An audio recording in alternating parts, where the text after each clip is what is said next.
नमस्कार,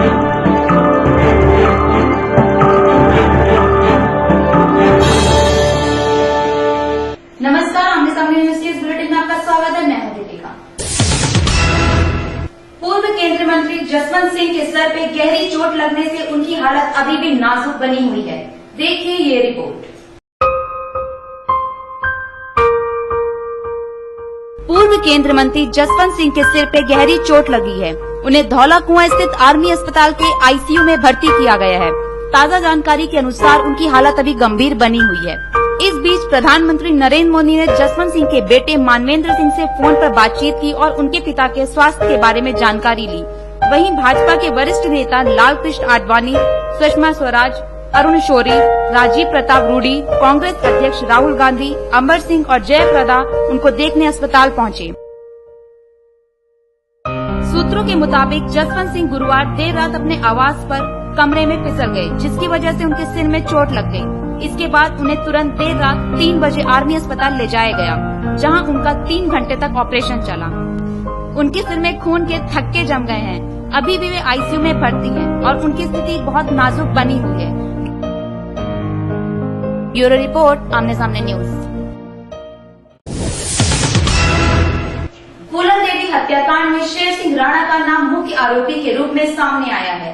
दिल्ली के Patiala high court में राणा को मुख्य आरोपी मानते हुए अन्य 10 आरोपियों को रिहा कर दिया। देखिए ये रिपोर्ट। फूलन देवी हत्याकांड में पटियाला हाई कोर्ट ने अपना फैसला सुना दिया है। कोर्ट ने मामले में शेर सिंह राणा को दोषी करार दिया है, जबकि 10 दूसरे आरोपियों को बरी कर दिया है। 11 लोग जो इसमें ट्रायल फेस कर रहे थे, 11 में से 10 लोगों को बरी कर दिया गया है और शेर सिंह राणा को इसमें 302 और 307/34 में सजा सुनाई गई है और बाकी सब लोगों को बरी किया गया है। एक संतोषजनक कहा जा सकता है।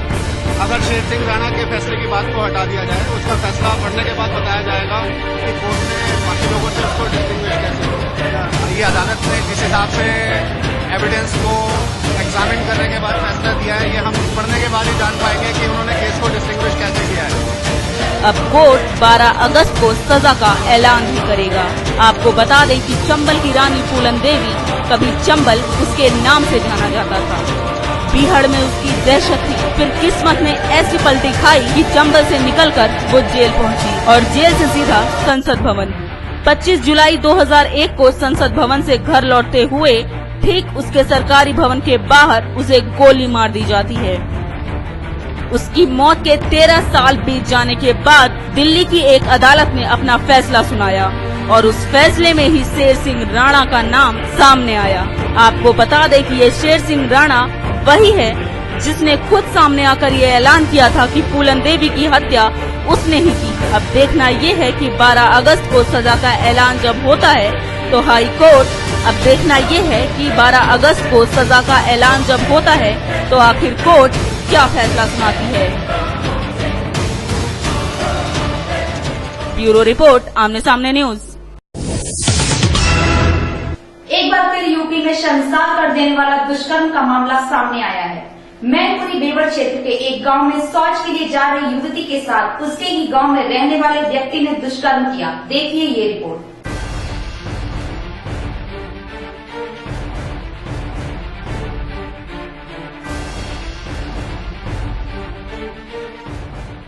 समूचे उत्तर प्रदेश में दुष्कर्म की वारदातें बढ़ती ही जा रही हैं। दुष्कर्म का एक और नया मामला सामने आया मैनपुरी बेवड़ क्षेत्र के ग्राम अलीपुर का, जहां एक लड़की के साथ उसके ही गांव में रहने वाले गजेंद्र उर्फ छुन्नू नाम के व्यक्ति ने दुष्कर्म किया। पीड़िता के पिता ने बताया कि जब रात्रि 10 बजे उनकी बेटी शौच के लिए गई थी, तभी गजेंद्र ने आकर पीछे से उसका मुंह दबाकर झोपड़ी में खींच लिया और बेटी के साथ दुष्कर्म किया। घर से शौच के लिए निकली थी और जैसे ही मोटर के पीछे, ट्यूबवेल के पीछे गई, वहाँ पे इसने छुन्ना और वो गजेंद्र और छुन्ना ने उसको अचानक दबोच लिया और झोपड़ी में खींच ले गया। उसके साथ जो है बलात्कार किया। फिलहाल पीड़िता को थाना बेवड़ ले जाकर 176 के तहत मुकदमा पंजीकृत करा दिया गया है। आरोपी पुलिस की गिरफ्त से बाहर है, लेकिन पुलिस ने जगह जगह छापा मारना शुरू कर दिया है। मैनपुरी से अजय भास्कर की रिपोर्ट।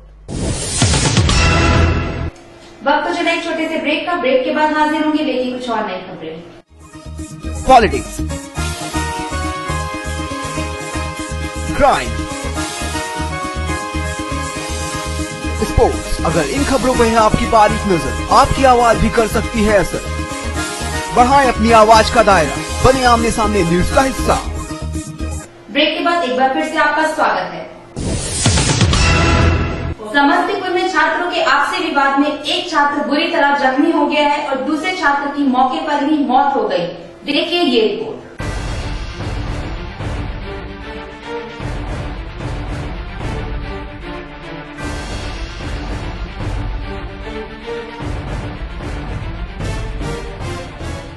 मामला समस्तीपुर का है, जहां छात्रों के बीच हुई मारपीट और आपसी विवाद में एक छात्र बुरी तरह जख्मी हो गया, वहीं दूसरी तरफ एक छात्र की मौत हो गई। सराय से कुछ छात्र पढ़ने आ रहे थे, उसी में आपस में कुछ लड़ाई वगैरह हुई है। लड़ाई में एक लड़का जख्मी हुआ है। यहाँ पे लड़कों के बीच में आपसी कुछ क्लियर तो नहीं, जांच होगी तो। बताया जा रहा है कि छात्र दलसिंह सराय से समस्तीपुर गुरुकुल साइंस कोचिंग में रोजाना की तरह पढ़ने गए। समस्तीपुर जंक्शन में उतरने के बाद वो दोनों कोचिंग की तरफ जा रहे थे, तभी रेलवे ट्रैक के पास उन पर लगभग 10 से 12 छात्रों ने मिलकर अचानक हमला कर दिया। उस हमले में विक्रम कुमार नाम का एक छात्र बुरी तरह घायल हो गया और वहीं विशाल नाम के एक छात्र की मौके पर ही मौत हो गई। आपको बता दें कि गुरुकुल साइंस कोचिंग, जहां ये छात्र पढ़ने आया करते हैं, वहां आए दिन मारपीट की ऐसी वारदातें सामने आती रहती थी। फिलहाल आगे की जांच में समस्तीपुर पुलिस व रेलवे सुरक्षा बल मिलकर जांच कर रही है। समस्तीपुर से राजेश कुमार की रिपोर्ट। मेरठ गैंग रेप व धर्म परिवर्तन के मामले में यूपी सरकार ने पीड़ित लड़की के बयान को झूठा बताया है। क्या है पूरा मामला, जानने के लिए देखिए ये रिपोर्ट।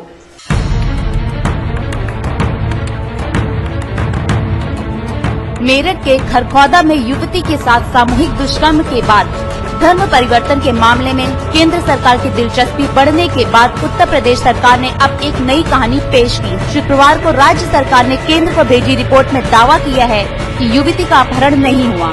युवती के बयान को झूठा बताते हुए सरकार ने कहा कि उसका ऑपरेशन मुजफ्फरनगर के अस्पताल में नहीं, मेरठ मेडिकल कॉलेज में हुआ था। उल्लेखनीय है कि इस मामले को लेकर पश्चिम उत्तर प्रदेश का माहौल गर्म है और भाजपा व हिंदू संगठन आंदोलित है। सरकार की जानकारी में है, अधिकारी जानकारी में है। मुरादाबाद में भी वरिष्ठ अधिकारी ने बयान देके बता भी दिया कि कौन ये दंगा करा रहा है और किसकी साजिश है।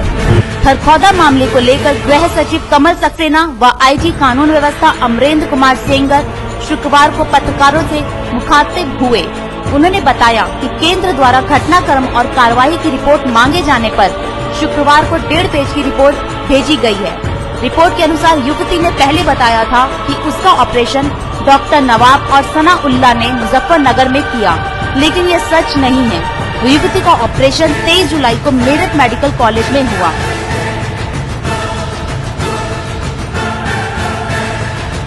3 जुलाई से जो है इनका ब्लीडिंग होनी शुरू हुई। 8 जुलाई से इनका ब्लीडिंग ज्यादा होने लगी, तो फिर ये ऑफिस को ये बात कही है, इनके द्वारा कही गई है। ऑफिस ने कहा दवा वगैरह दिलाया था इनको, और लोकल दवा से जो है वो ठीक नहीं हो पाई। फिर इसके बाद इनका 23 जुलाई को इनका मुजफ्फरनगर किसी प्राइवेट हॉस्पिटल में इनका ऑपरेशन कराया था। ऑपरेशन का जो है ये ऑपरेटेड फॉर ट्यूबर प्रेगनेंसी करके वो मेडिकल रिपोर्ट में दिया गया है। युवती खरखौदा उलझन निवासी कलीम की पत्नी के रूप में मेडिकल कॉलेज में भर्ती हुई, जहां 27 अगस्त तक रही। एक जांच में उसके 1.5 माह का गर्भ मिला था और स्त्री रोगों के चलते उसका ऑपरेशन हुआ। धर्म परिवर्तन के शपथ पत्र पर पीड़िता का हस्ताक्षर नहीं है। लड़की वापस आ जाती है 27 तारीख को, घर वापस आ गई। फिर 27 तारीख से 29 तारीख तक घर में रखती है और 29 तारीख को धर्म परिवर्तन के नाम से यह हापुड़ चली जाती है। फिर वहां से हापुड़ से गढ़ में जो मदरसा है वहां जाके वहां इनका धर्म परिवर्तन होती है 30 तारीख को। फिर वहां से इनको मुजफ्फरनगर मदरसा में भेजा जाता है। फिर वहां से लड़की 3 तारीख को बच के भाग के आ गई है। फिर इसके बाद जो है पुलिस का रिपोर्ट की गई और थाने में FIR दर्ज की गई।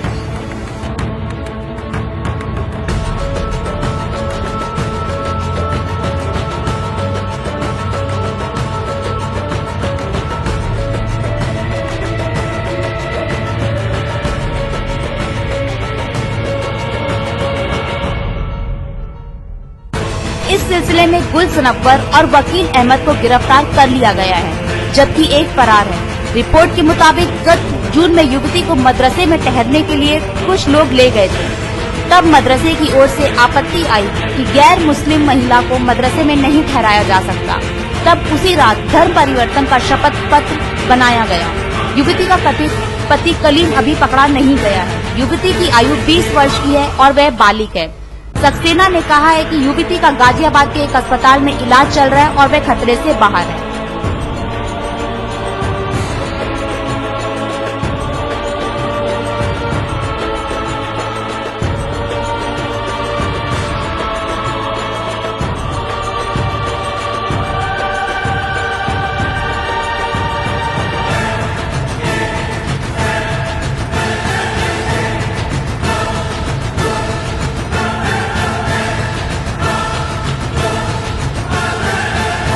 ब्यूरो रिपोर्ट, आमने सामने न्यूज।